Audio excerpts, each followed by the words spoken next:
18 de junho de 2024, terça-feira da 11ª semana do Tempo Comum. Em nome do Pai, do Filho e do Espírito Santo. Amém. Meus queridos filhos e filhas, muito bom dia, terça-feira. Louvado seja Deus nos encontrarmos nesta manhã dessa terça-feira. E nós vamos continuar a nossa viagem pelo primeiro livro dos Reis. É a liturgia que a igreja nos propõe. Hoje, o capítulo 21, versículos do 17 ao 29. Após a morte de Nabote, a palavra do Senhor foi dirigida a Elias, o tesbita, nestes termos: Levanta-te e desce ao encontro de Acabe, rei de Israel, que reina em Samaria.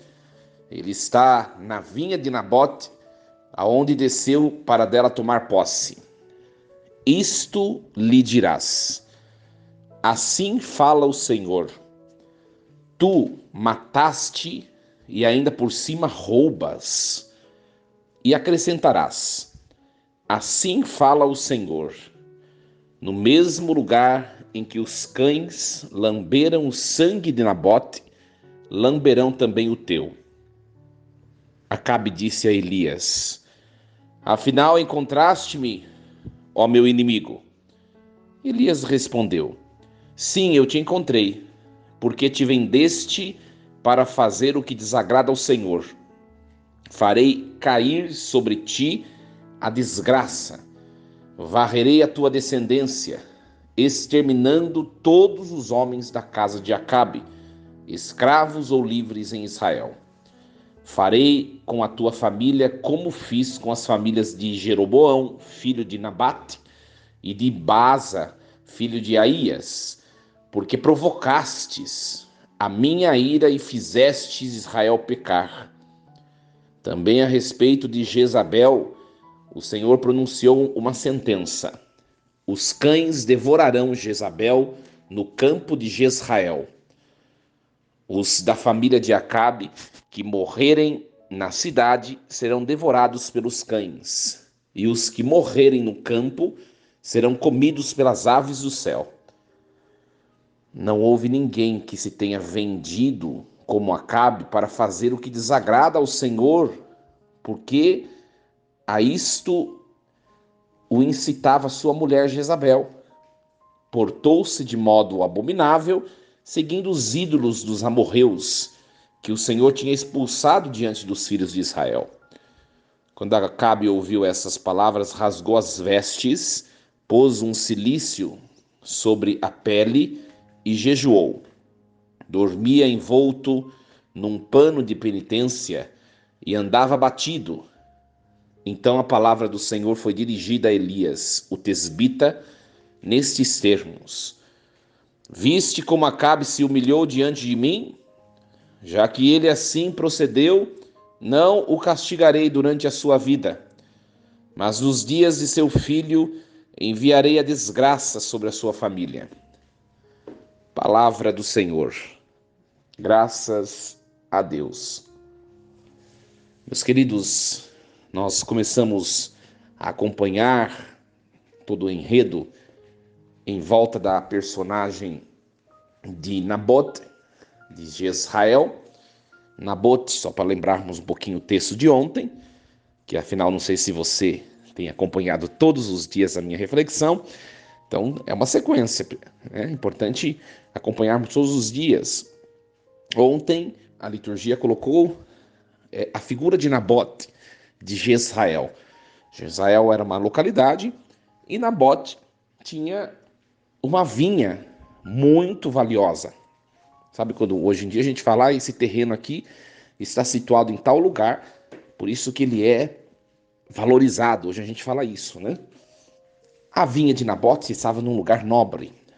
E o rei Acabe queria aquele lugar, queria aquela vinha para ele. Até ofereceu em troca outra vinha em outro lugar para Nabote. Nabote não quis e ele ficou triste e irritado. E a sua esposa Jezabel, a esposa do rei Acabe, deu a ideia de Acabe mandar matar Nabote.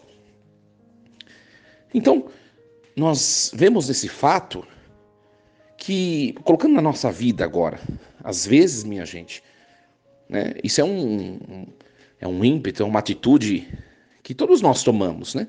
É muito mais fácil a gente se afastar, ou a gente tentar se livrar dos problemas, do que enfrentá-los. Não estou dizendo que nessa história Nabote seria um problema. De fato, não é. A vinha era dele, ele tinha o direito de não vender, ele não quis vender para o rei e acabou, né? Mas a gente pode tirar algumas consequências, a partir dessa história, tirar alguns aprendizados para nós, né? Às vezes é melhor não tentar se livrar daquilo que a gente enxerga como um empecilho diante de nós. Por isso que na nossa vida é preciso caminhar sempre em oração, né? Não é isso que eu tenho sempre dito nas minhas pregações. Você tem alguma coisa algum desafio a superar, você tem alguma decisão a tomar, você tem alguma coisa a fazer, primeira coisa, para, reza, peça o dom de discernimento, para você não ser indevido, para você não querer possuir o que não é seu, para você não ir em lugares em que você não deve estar, para você não ser indevido, inoportuno existencialmente, e assim não colher as consequências, né? O dom de discernimento é um dom imprescindível para que nós possamos dar passos assertivos. E hoje a continuação desse texto, depois de matar Nabote, né, de ter eliminado a pedra que estava na sua frente, né, vamos dizer assim, Acabe ele vai até a vinha para tomar posse da vinha e dizer que a vinha é sua, né? Então parecia que estava tudo resolvido. Só que acima de todas as coisas está Deus, né, minha gente? A gente pode até fazer as coisas do nosso jeito, nos livrar de quem nos incomoda, tirar da nossa frente aquilo que é pedra de tropeço, fazer de tudo para poder conquistar o que a gente quer. Só que se a gente faz de maneira errada, acima da gente tem Deus, né? Nós não estamos isentos de sermos avaliados ou julgados. Aquele que está acima de todas as coisas, ele enxerga todas as coisas.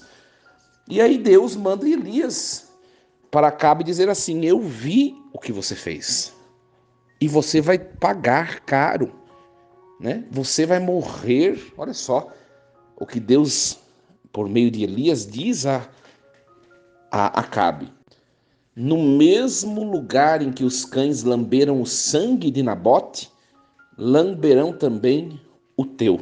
Olha que forte isso. Ou seja, nesse mundo, nessa vida, não há nada que não seja colocado às claras diante do tribunal de Deus, minha gente, né? Pode ser que o mal a impunidade esteja tão aparente no mundo de hoje, mas nós temos que ter a consciência de que não há nada que escape da justiça divina. Se não for nesse mundo, vai ser no dia do juízo, vai ser no outro. Mas nada escapará à justiça divina. É por isso que aquela velha história, né, dos nossos antepassados, os mais antigos, que dizem, né, seja justo, seja uma pessoa honesta, caminhe com retidão, faça as coisas certas, evite o mal, não faça ninguém sofrer, né? Não possua o que não é seu, não roube o que não é seu, né? Não tome do outro o que é do outro, seja justo, seja reto, né? Porque aqui se faz, aqui se paga, né? Aquela frase tão comum e nos nossos dias, né? Claro que é um dito popular, né? Mas a gente vê nessa história do rei Acabe e de Nabote, de Jezrael, dono da vinha, e também da esposa de Acabe, Jezabel, que tudo tem consequência. Tudo tem consequência.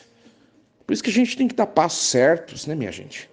A gente tem que dar passos assertivos em todas as dimensões da nossa existência.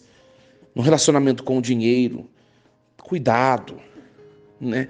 Não roube ninguém, não adultere as coisas para levar vantagem, não faça errado.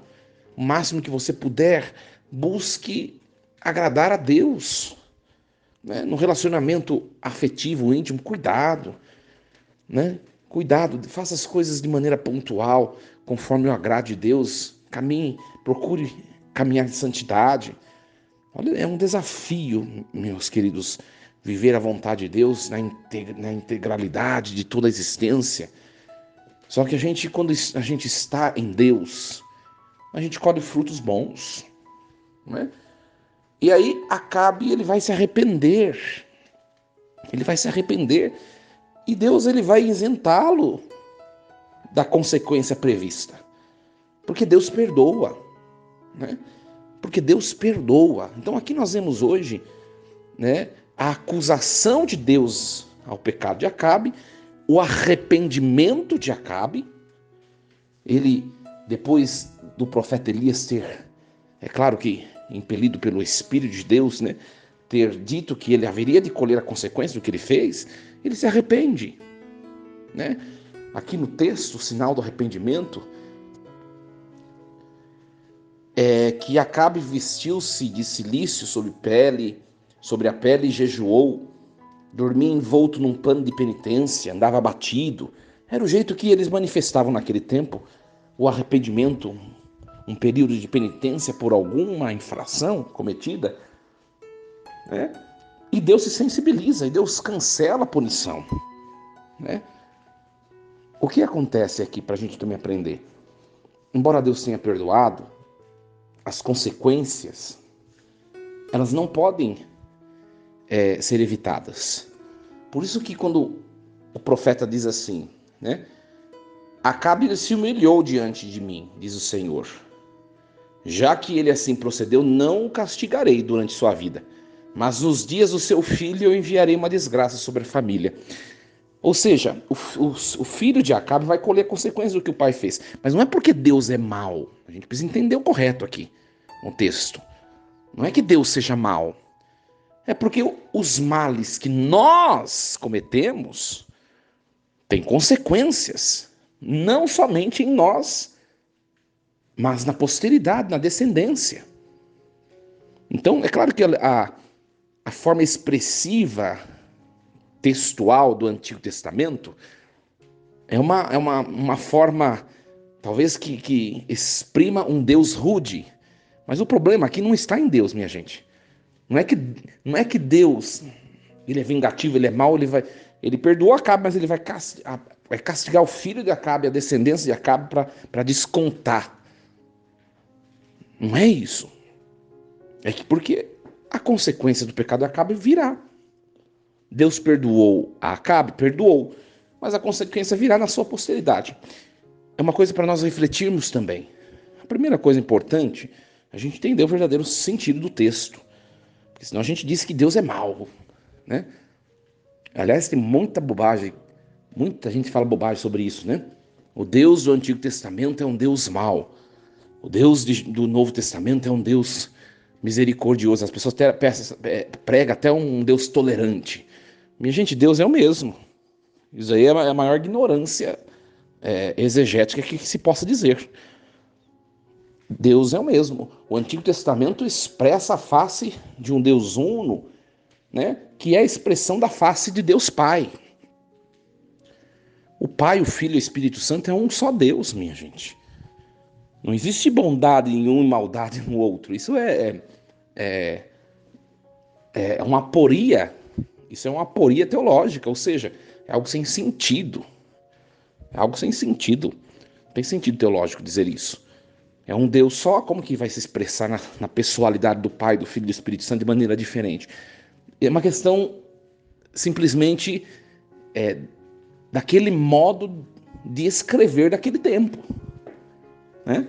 Então, no fundo, o agiógrafo, o escritor do texto, dessa profecia, né, aliás, desse livro dos reis, ele está dizendo, vai ter consequência. Claro que naquela linguagem ele atribuía a consequência a Deus. Nós sabemos hoje que a consequência, ela não é atribuída a Deus, ou com origem em Deus, mas nas nossas más escolhas. Então, o que a gente pode pôr na nossa vida isso daqui? Que tudo tem consequência, minha gente. As escolhas que nós fazemos hoje, elas vão estourar em consequências boas ou ruins no amanhã. que nós colheremos e a nossa posteridade, né? Eu vou dar um exemplo para vocês. Toda essa confusão climática que nós estamos vivendo, né? Toda essa tragédia no Rio Grande do Sul, vocês acham que vem de onde isso? Vem de um descontrole, de uma desordem, vamos dizer assim, estrutural, de uma desordem no ecossistema, de uma desordem ecológica. Não vem do nada, né? Esse evento do Rio Grande do Sul, por exemplo. Já tem um monte de bobagem sendo dita por aí. O Rio Grande do Sul negou a Deus, acolhendo as consequências. É uma visão veterotestamentária de enxergar o fato. Não, os antepassados fizeram bobagem.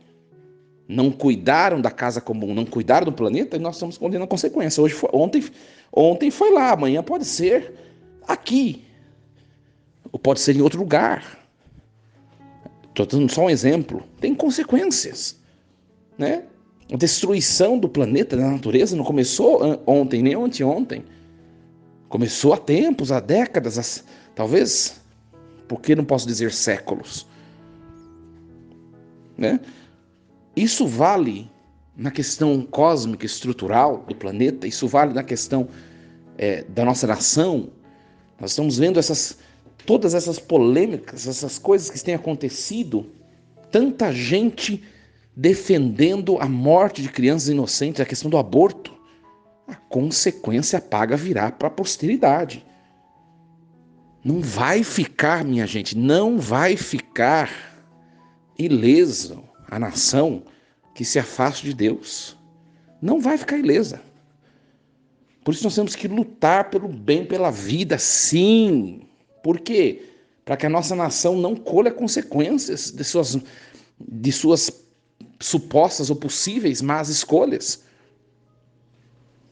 Por quê? Porque vem a consequência. Vem a consequência. Nós vemos na França esses meses atrás, não sei nem se foi esse ano ou ano passado, vai esse ano, né? Esse ano, acho. A França, a primeira nação a inscrever na sua Constituição a permissividade do aborto. Você acha que vai passar isso aí tranquilamente? E Deus haverá de passar os olhos sobre isso, sobre essa iniquidade, e nada fazer, e nenhuma consequência acontecerá? Minha gente, eu disse na minha homilia um tempo atrás, escutem isso, as mesmas pessoas, né, feministas, anticristãs, ateístas, enfim, as mesmas pessoas que ergueram placas, a questão defensores dessas bandeiras, né, que tem por aí, que eu não vou nem mencionar para não ter problema jurídico. Essas pessoas que levantaram plaquinhas em defesa da morte na França serão as primeiras a serem assassinadas quando o islamismo dominar a França, que o islamismo já está infiltrado em todos os lugares da França. E vou dizer a vocês, não só da França, estive na Europa no passado, em todos os lugares, você aqui no Brasil não, mas em todos os lugares você vê o islamismo presente. E eles não admitem aborto e tantas outras coisas. Então, consequências virão das más escolhas. Culpa de Deus? De maneira alguma. Culpa das escolhas que nós, humanos, fizemos. É claro que eu dei alguns exemplos, a questão da natureza, dei algum exemplo, a questão do aborto. Eu poderia elencar diversos outros exemplos, mas já são suficientes esses dois. O fato é o seguinte: sejamos a favor daquilo que vem de Deus, né? Aquela bela pergunta: se fosse Jesus nesse caso, o que Jesus diria? Jesus diria isso. Então tá bom, então defendamos o que Jesus diria. É isso que faz a igreja. A igreja não faz outra coisa no mundo, senão isso. Então, que essa palavra de hoje nos ajude, meus queridos, a percebermos o poder do nosso sim e o do nosso não de hoje. determina não somente o nosso hoje, mas determina o nosso próprio futuro e o futuro daqueles que nos sucedem. Então as nossas escolhas são coisas sérias, que nós escolhemos sempre o bem, a vida, a vontade de Deus, para que nós estejamos sempre, nós, nossas famílias e a nossa posteridade, debaixo da bênção de Deus nosso Senhor. Desejo uma terça-feira fantástica, cheia de Deus, que essa palavra tenha nos iluminado hoje, que o seu dia seja cheio de Deus. Força e coragem. Em nome do Pai, do Filho e do Espírito Santo. Amém. E lembremos-nos sempre, Deus está no comando de tudo.